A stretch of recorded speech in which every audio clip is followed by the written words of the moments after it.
এখন বানানো হচ্ছে পুটির ডিনার। এখানে চলে গেছে বিট, তার সাথে মিষ্টি আলু, কুমড়ো আর গাজর। অ্যাজ ইউজুয়াল সকালে যা যা ভেজ দেওয়া হয়েছিল সেগুলোই দেওয়া হয়েছে।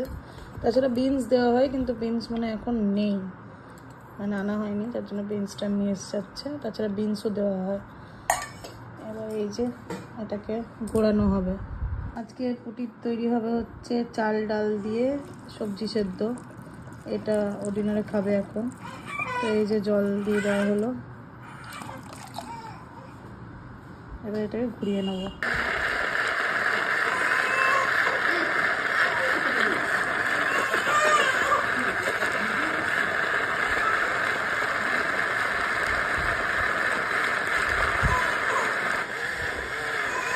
মোটামুটি হয়ে গেছে। এবার এটা দিয়ে এর সাথে চাল আর ডাল দিয়ে দেবো একসাথে।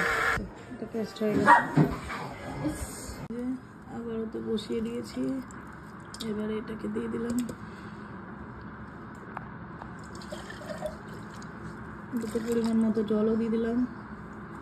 এরপরে এর সাথে অ্যাড করবো হচ্ছে ভাত, মানে চাল আর ডাল।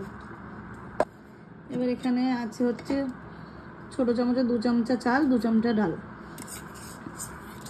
যেটা এটার মধ্যে দিয়ে দেওয়া হলো।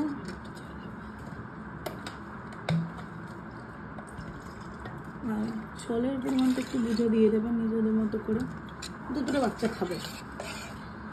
আর এটার মধ্যে দেবো একটু হলুদ, এটার মধ্যে দিয়ে দিলাম একদম 1 পিঞ্চি হলুদ। এবার এটা সিদ্ধ হবে।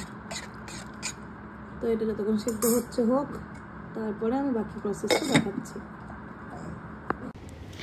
এই যে ভাত আর ডাল প্রায় সেদ্ধ হয়ে গেছে। এবার এতে দিয়ে দেবো 1/2 স্পুন ঘি।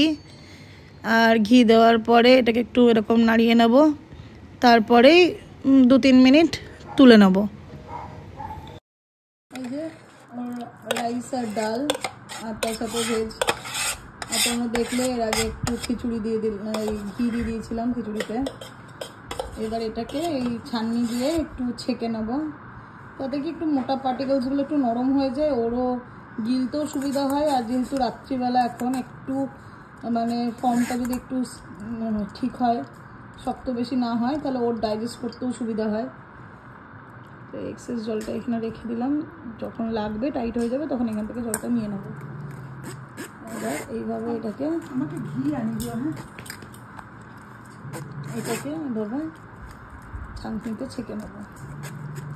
এবার এরকম একটা টেক্সচার করে নিতে হবে, এটা পুটি খুব সহজেই গিলতে পারে আর ওর ডাইজেস্টও হয়ে যায়। তো এরকম 1 বাটি খাবারও খায়, তো সেরকম পরিমাণেই বানানো হয়।